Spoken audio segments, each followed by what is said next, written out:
Hello नमस्कार दोस्तों, मेरा नाम है देवेंद्र और आज के इस वीडियो में बहुत बड़ी वैकेंसी की अपडेट आप लोगों के साथ में शेयर करने वाला हूं। तो अपडेट देने से पहले एक बार चैनल को सब्सक्राइब जरूर कर लेना एंड बेल आइकन जरूर प्रेस कर लेना।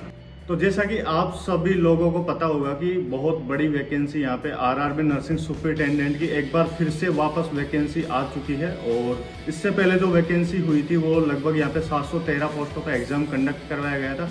देन रिवाइज्ड वैकेंसी में यहाँ पे 272 पोस्ट के लिए एक बार फिर से आरआरबी की तरफ से नर्सिंग सुपरिटेंडेंट की पोस्ट पर, बहुत बड़ी पोस्ट होती है रेलवे के अंदर, उसकी पोस्ट के लिए एक बार फिर से यहाँ पे वैकेंसी वापस आ गई है। तो आप लोगों के लिए बहुत बड़ी खुशखबरी वाली बात है कि वैकेंसी पे वैकेंसी यहाँ पे आ रही है। फर्स्ट मैं बात कर लेता हूँ कि कौन कौन से कैंडिडेट्स यहाँ पे एलिजिबल है इस एग्जाम के लिए। तो यहाँ पे ऑल इंडिया कैंडिडेट्स इस फॉर्म को अप्लाई कर सकते हैं। अगर आपने बीएससी नर्सिंग कर रखा है तो भी आप इस फॉर्म को अप्लाई कर सकते हैं। अगर आपने जीएनएम कर रखा है तो बिना किसी एक्सपीरियंस के आप यहाँ पे अप्लाई कर सकते हैं। बट ध्यान में रखना कि यहाँ पे रजिस्टर्ड नर्स होना चाहिए। किसी भी नर्सिंग काउंसलिंग या फिर इंडियन नर्सिंग काउंसलिंग से आपका रजिस्ट्रेशन सर्टिफिकेट आपके पास में होना चाहिए जब आप फॉर्म भरने जा रहे हो उस टाइम तक। सो जीएनएम कैंडिडेट्स के लिए यहाँ पे बहुत बड़ी अच्छी अपॉर्चुनिटी है कि उन लोगों को यहाँ पे लगभग सारी एग्जाम्स में 2 ईयर का एक्सपीरियंस 50 बेडेड हॉस्पिटल्स का लिया जाता है। बट आरआरबी नर्सिंग सुपरिटेंडेंट में ऐसा कोई भी एक्सपीरियंस नहीं मांगा गया है। सो बहुत बढ़िया यहाँ पे मौका है उन कैंडिडेट्स के लिए जो अपने एक्सपीरियंस के चलते किसी एग्ज़ाम के फॉर्म नहीं भर पाते हैं। तो इस एग्ज़ाम के लिए आप अच्छे से तैयारी करें और आप फॉर्म भरिए। अब नेक्स्ट मैं बात कर लेता हूं कि फ़ीस क्या रहने वाली है कैटेगरी वाइज। तो कैटेगरी वाइज फ़ीस की बात करें तो यहाँ पे जनरल और ईडब्ल्यूएस कैटेगरी के लिए यहाँ पे 500 रुपये फ़ीस है। वहीं पे ओबीसी के लिए भी 500 रुपये फ़ीस है। और SC ST की बात करें तो यहाँ पे 250 रुपये फ़ीस रखी गई है।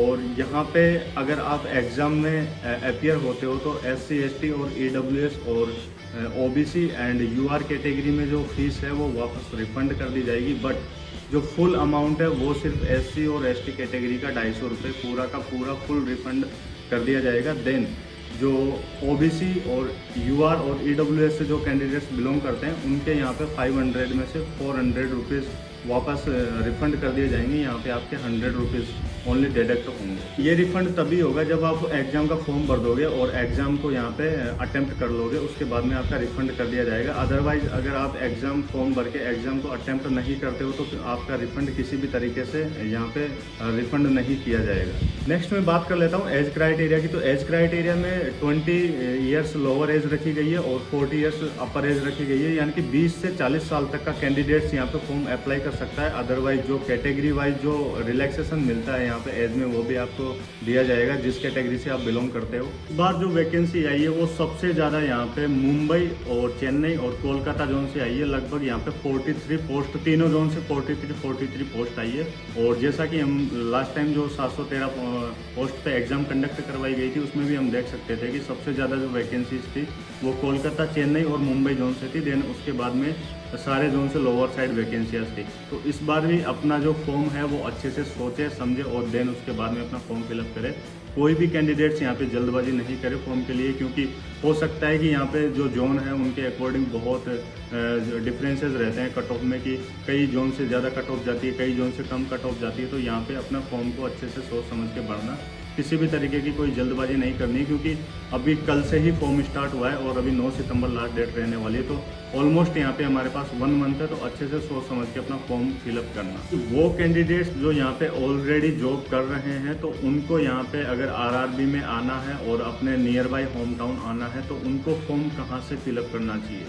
तो लाइक दैट, जैसे मैं एक एग्जांपल दूं कि कोई कैंडिडेट्स अगर यहाँ पे भुवनेश्वर एम्स में है या फिर जम्मू एम्स में है या फिर दिल्ली एम्स में है, अब वो राजस्थान में आना चाहता है तो उसको अगर आरआरबी में आना है तो फिर वो अपना फॉर्म यहाँ पे अजमेर जोन से फिलअप करना चाहिए या फिर अहमदाबाद से फिलअप करना चाहिए। तो उससे क्या है कि अगर आपका सिलेक्शन नहीं भी होगा तो आप ऑलरेडी आप जॉब में तो है ही।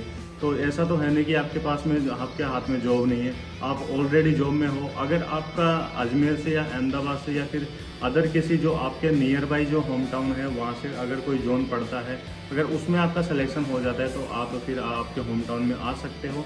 अदरवाइज़ अगर आप नहीं आना चाहते तो आप जहाँ ऑलरेडी जॉब में हो वहाँ कर ही। जो मोस्ट इंपॉर्टेंट बात आती है वो आती है आरआरबी के सिलेबस की, कि सिलेबस यहाँ पे क्या रहता है। तो सिलेबस यहाँ पे 70-30 का रेशियो रहता है। 70 क्वेश्चंस यहाँ पे आपकी जो टेक्निकल सब्जेक्ट होती है नर्सिंग की उनसे पूछा जाता है, जैसे FON हो गया, एनाटोमी हो गया, रिसर्च एंड मैनेजमेंट हो गया, इसके अलावा MSN हो गया, ऑब्स्टेन गायनोलॉजी हो गया, पेडियाट्रिक्स हो गया, और माइनर सब्जेक्ट हो गई जैसे साइकेट्रिक हो गई, सोशोलॉजी हो गई। इनके भी एक 2 क्वेश्चंस यहाँ पे बनते हैं।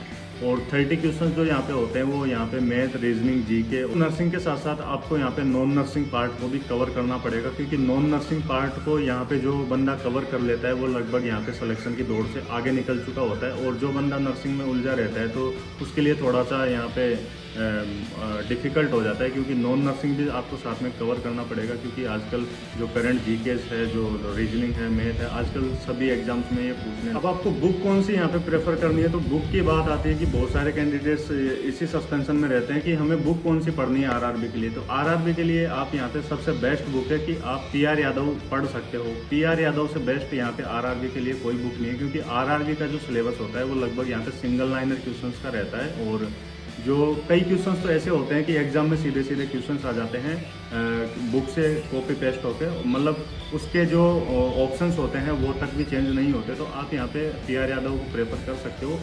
PR Yadav is the best book, क्योंकि सिंगल लाइनर क्वेश्चंस आते हैं और PR यादव से ही लगभग यहाँ पे जो सिलेबस है वो कवर होता है आरआरबी। नॉन नर्सिंग की बात करें तो नॉन नर्सिंग के लिए यहाँ पे एक रेलवे की स्पेशल गाइड बुक आती है स्पीडी के नाम से। स्पीडी के नाम से आप यहाँ पे फिजिक्स, केमिस्ट्री, मैथ और जो रीजनिंग होती है उसकी बुक आप वहाँ से लेके आ सकते हो। और उसमें मतलब बहुत सारा फ़ायदा आपको उन बुक से मिलने वाला है, क्योंकि स्पीडी की बहुत अच्छी बुक्स आती है आरआरबी के लिए। इससे अच्छी कोई बुक नहीं है नॉन नर्सिंग के लिए। आरआरबी सबसे मोस्ट सेटिस्फेक्शन जॉब है नर्सिंग के अंदर। मैं नर्सिंग के अंदर सिर्फ 2 ही जॉब्स को मानता हूँ, एक तो ESIC nursing officer and second RRB nursing superintendent. ये 2 जॉब है नर्सिंग के अंदर बहुत ही बेस्ट जॉब होती है। यहाँ पे एम्स भी इनके आगे फिट नहीं है, एम्स कुछ नहीं है इनके आगे भाई, क्योंकि इनमें इतना वर्कलोड नहीं होता।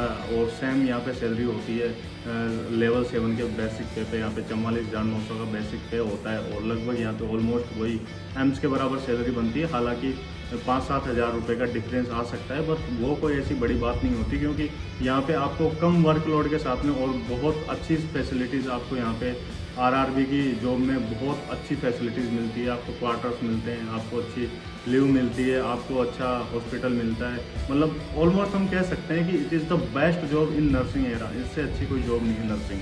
तो लास्ट में एक बात मैं कहना चाहूँगा कि फॉर्म को अपना सोच समझ के भरना, लास्ट में सही से डिसीजन लेना कि कौन से जोन से आपका फॉर्म भरना है, क्योंकि यहाँ पे रजिस्ट्रेशन 1 टाइम रजिस्ट्रेशन होता है। अगर आपने एक बार यहाँ पे जोन फिलअप कर दिया तो उसके बाद में आप उसको चेंज नहीं कर सकते।